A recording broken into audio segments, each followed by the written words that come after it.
Hi, good evening. We are here now. Yeah. Okay, I'll be going straight to our topic and our discussion this evening. We are going to be discussing about 13 important things that you need to do before you study abroad. 13 things that you need to do before you study abroad. So, yeah, I'll be talking about things you need to prepare. You need to prepare some documents. You need to prepare yourself because it's an entire journey, a journey that will give you a life experience, a whole new adventure, things that you've not done before. You're going to be exposed to another community and another world altogether. So you need to prepare yourself, and that is why I thought it wise to bring this live video to you, to bring these things, important things to you. So first of all, we're going to be talking about start saving. The first point is start saving. Yes, I know we believe in miracles. We believe in, I have seen people that have gotten full funded scholarships. Yes, but even as you've gotten your full funded scholarship, when you're traveling for your visas, for your visa interview and all that, you need to sponsor those trips. So at least you need some money. Even in USA, you need to most schools when you're putting in an application, you need to pay for application fee. So you need some money. So you need to start saving.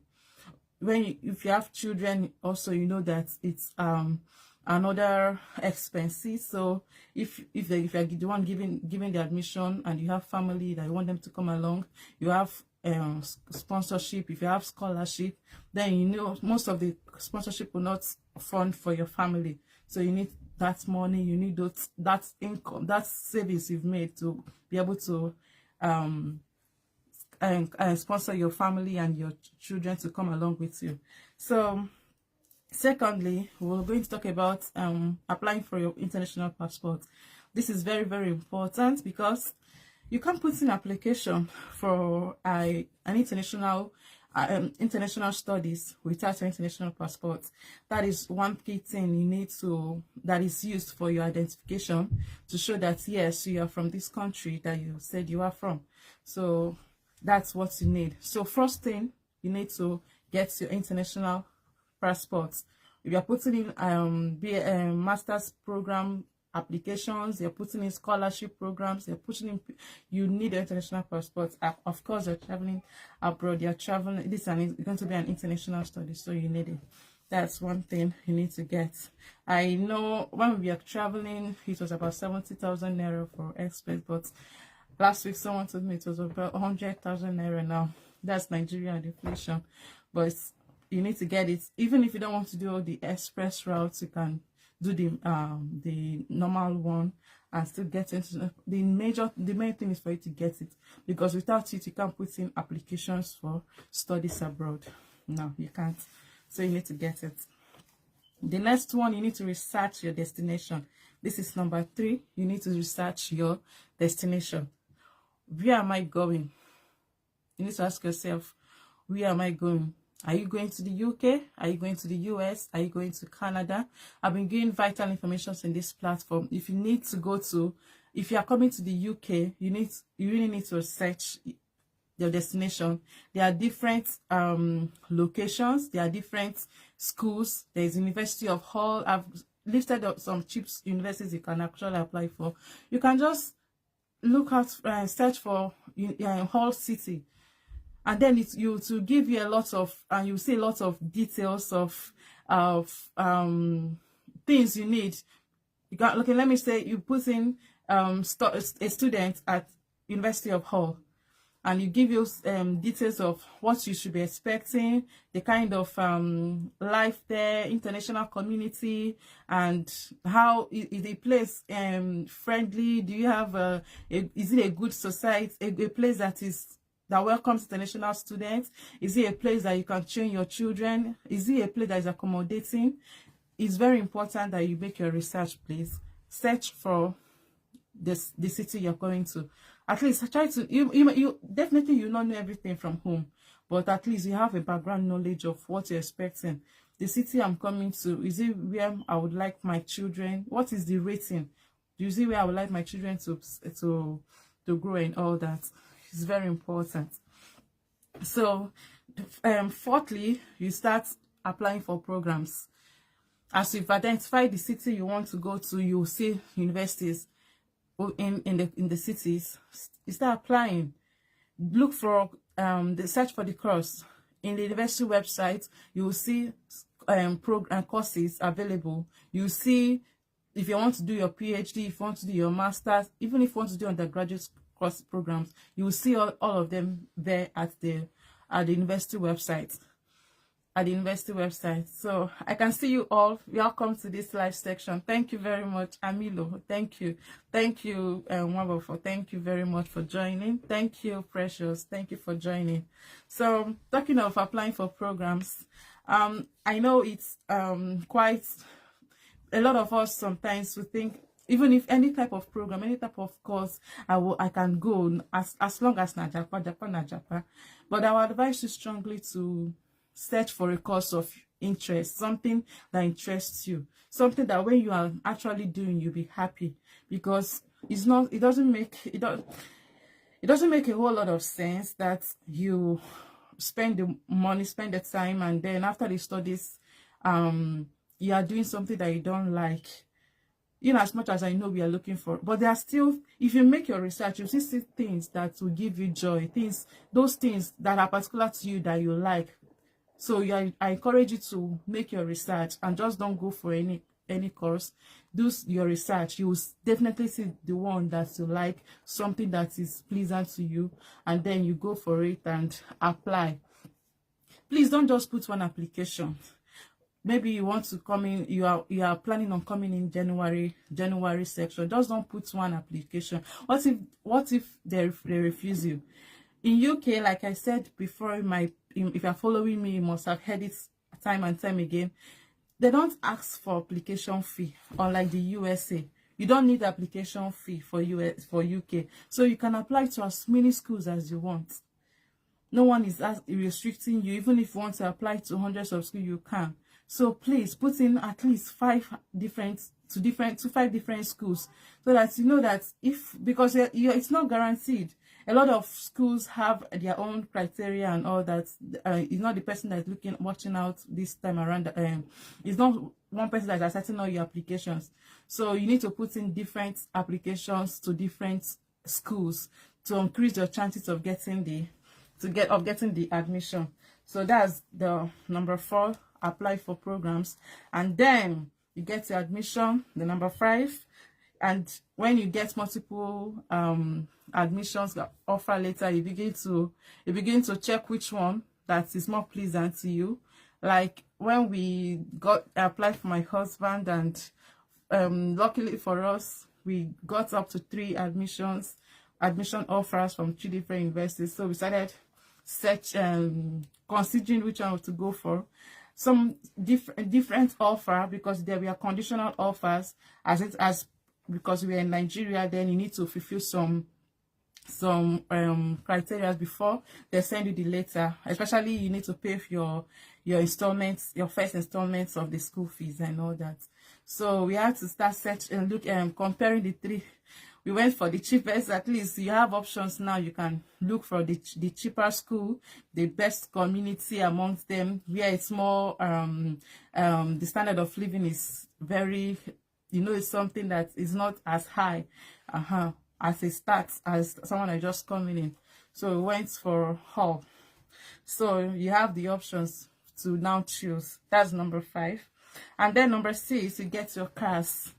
Your university that gives you admission, when they give you the admission offer, and when you fulfill the conditions of your offer, first they are going to send you your unconditional offer, the letter of your unconditional, to say that you fulfilled all the conditions. Then you are now fully, this is your full admission offer that you can now come in to study. They are going to give you a CAS, certificate of acceptance of sponsorship, for your studies, for as an international student. So with these documents, you're going to apply at the visa office at the visa for your visa as an international student. This is a supporting document to show that you've gotten an admission offer from a UK university, a Canada university, as in that you've gotten this, you've gotten admission from abroad, and they are the ones sponsoring your studies and not just traveling. So it's one, you can't if you don't attach this document to your application is definitely going to be denied, because in that class they're going to give details of everything, both your course startup dates and when your date is ending, your program is finishing, everything. You see the details of everything in that later, and show your program, what course you're studying. It is going to be in that document. So it's very important for the immigration officers to see that, to know that yes, you're a genuine, you are going overseas for a genuine course. So number 7, I'll research your new city. Since you've chosen your school, you've picked the one you want to go to, I advise you make research on the city where you're going to be staying, the location, because you need to make arrangements for accommodation. Yes, when you arrive here, even at the airport, before they let you when they're checking you in, you're going to have to prove that you have a place that you're going to lay your head. So if you don't, I've seen people that have been deported, even as much as they have fulfilled all other criteria. Because of this, you don't have a destination. You don't have, yes, you have your school, you have your admission letter, you have your as in everything. They have gone through this, their visa was approved and everything. They have their flight from their country of residence to this place, and they were deported from the airport. Why? Because they cannot provide that this is where they are going to be laying their head. This is where they are going. They don't want to be on the streets. You didn't make proper preparation. So it's advisable that before as much as you've gotten the admission and then you settle with the school, you need to make an arrangement. Do you want to stay in the school hostel? Are you a family person? You will not be allowed to stay in the school hostel, in the school accommodation. You need to make an accommodation outside of school. There are flats that you can rent. There are as an apartments, shared apartments that you can rent. You share with other occupants or other students. There are a lot of, you can even to have, if you have said maybe it's in a state of emergency that you don't have enough time to, because it actually takes time to get an accommodation from it, because I know we struggled with them calling some agencies, and it was difficult. If it's that difficult for you and you're in that state of emergency, I would advise you even book like an hotel. You book a hotel, you tell them, you give them the details of the hotel, because when you pay, at least you have your receipt and all that, to avoid the deportation, because that will be so sad that after everything, and then just to come in and because of accommodation. So you can book a hotel and show them this is your hotel accommodation receipts and all that, and that will solve that. So you can also reach out maybe to your church community that have location here, and they will give you arrangements, or you need someone that is here that you can stay for the meantime before you finalize your travel plans. That will be that will go a long way to help. So number 8, we're going to talk about your tuberculosis test certificate. Yes, this is important. It's one of the criteria that will be needed by your visa application, because Nigeria, they see us as it's not they see us, it's one of the countries when you are coming. It's not, I was checking today, it's not only Nigeria. There are a lot of Chad, a lot of all these African countries that before you come in, you need this. As long as you're staying here for more than 6 months, you need to get your tuberculosis test certificate. So that's important because you're going to, there are different locations. You can do it in Lagos, you can do it in Abuja, yes, and get your certificate. It doesn't take much time. And even your children, if you're applying for dependent visa for your children, you also need to apply for the tuberculosis test, and they'll give you the certificates, which are supporting documents that you don't have tuberculosis. So God forbid that your test result comes out positive. No.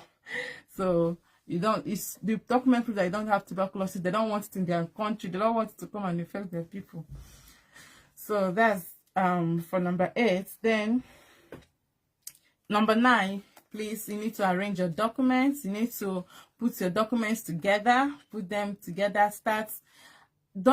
as in when you know this process is not easy, because I can remember spending lots of time, you know, making research online, and then looking out for things that you, as in a lot of research, because even going to watch YouTube videos, these things will help you. You need to follow people that are already there, follow people that are already doing these things, and then that will guide you and give you the help you need. Those information are very critical. There are some information you not see online, but when you watch all these YouTube videos, when you watch or follow us that are giving information, you get and pick these key informations are very, very important. It was one of the things that helped me. So you know the documents, you have to write down a list of documents you need. Make sure you file all of them. Even when you're going to for your visa application, you need to file all of them and make sure that everything is intact, that you're not missing out on any document at all. You're welcome. Thank you. I can see your comments. Thank you very much. I'm happy you are getting something from it, and I'm not wasting my time. Thank you so much. So number 10, then you need to apply for your visa. It takes about 3 to 6 weeks for them to get set. You apply for the express one. They can give you, it can come quickly, but then you need to add extra money. It's more expensive. So you apply for your visa, and oh wow, thank you, Manuela. Thank you so much for joining. Okay, the number 10th one, I said apply for your visa. Then with documents you have put together, please, as in it's like I've been saying in my wall, even a spelling mistake can cause your application to be denied. Like maybe let me use my son's name, as in you want to spell Michael, and then the Michael in your birth certificate is Micheal, and then the Michael you are putting in your visa application is Michael. As in that's alone, as in they say there's discrepancy. It will delay your application for them to validate your application, and it can lead to denial, because even if they want to pity you for you to start bringing the documents or evidence, you are going to sweat. So that's why I said you need to take time. It's not something you just rush. You need to take time and put in your applications. Thank you so much. Thank you very much for your comments. Yes, it really needs carefulness and for you to be able to achieve it. Okay, so you need to after your visa, then you create I advise you to create a parking list. When I was coming, even my husband, even the one he gave me, some of them I even still packed those things. And when you come, you see that those things are not even important. So I recommend you making a packing list so that you don't make a mistake in things you are packing. There are a lot of things you don't need. One advice: you don't need so much clothes. Yeah, it's much more affordable. You don't need so much clothes. There are some clothes I brought in your comments today. I will never wear them. Some of them I even threw them away because it's not important. So create a list of the things you would be coming with, so that you just don't pack. You see this one, you put in your bag. You see this one, you put in your bag, so that you pack important things.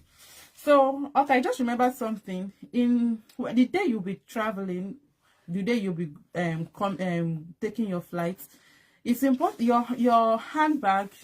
You need to put in a file that contains your documents, your essential documents, both your flight tickets, your cars, your school, your documents for your school to prove that you're going for studies. Because when you put all the other baggages, your luggages on the plane, it's not going to be with you. So on the one you're carrying in your hand carriage, make sure you put those important documents there, so that when you get to a point where they're asking you questions, you're not stranded and you get delayed unnecessarily. So that's a bonus point. Okay, so number 12, yes, make copies of your documents. You need to make copies of your documents and go with it. Then the last one for today, that's booking your flights and making sure that all your preparations, you have done everything that you need to do, especially this accommodation. And very most importantly, if you're coming over with your family, you don't want to stay on the streets with your children. This one, even if you are caught, they can even deport you from there, because you did not make proper plans. So you need to make proper plans for I know it's not easy. Even that very day we were coming, I know how my husband was running around, and it wasn't easy. It's not easy. I'm not saying it's easy, but it's something that you can do with proper planning, with proper preparation. He said, if you fail to prepare, that means you're preparing to fail. So there are different stages, and different stages come with different challenges. You can overcome them. That is, we are here, and it's me telling you it's something you can do. So it's proper preparation, proper planning. You can overcome these things. So this is the 13 things I would like you to do. Make sure you do them before you travel. If there are any questions you want me to address, I think you can put them in the comment section. I can see. Thank you so much for joining. Thank you very much for all of you that joined. I'm so happy. I'm so happy. Yes, proper planning, very important. In as much as you've gotten your admission, you have your finance. Even, okay, like the people that have been deported from the airport, most of them have the money. They're here. Okay, I listened to one interview of a Nigerian at the embassy at the airport here in London. They've already cleared him, and they were asking, why are you coming to Europe, to England? Why are you here? He has his documents. He has his visa that have been stamped, approved, and took his flight over here. And if you don't give information, if you don't answer the question they're asking you, and give the direct answer, my dear, they're deporting you. If you don't prove to them that you have a genuine reason, even if they are seeing your stamped visa, they're going to deport you. So we've got soon to the end of this meeting. Let it not be so long more. Is there any question? Or we'll see in the next live video. Thank you so much, Emmanuel. I'm so happy to see you here. Thank you. Thank you. Thank you, Favor. Thank you. Thank you, Joseph. Thank you. Thank you so much. Okay. All right. We'll see in the next video, a live video. I'll put the date and time and let us all know. Thank you. Bye. See you later.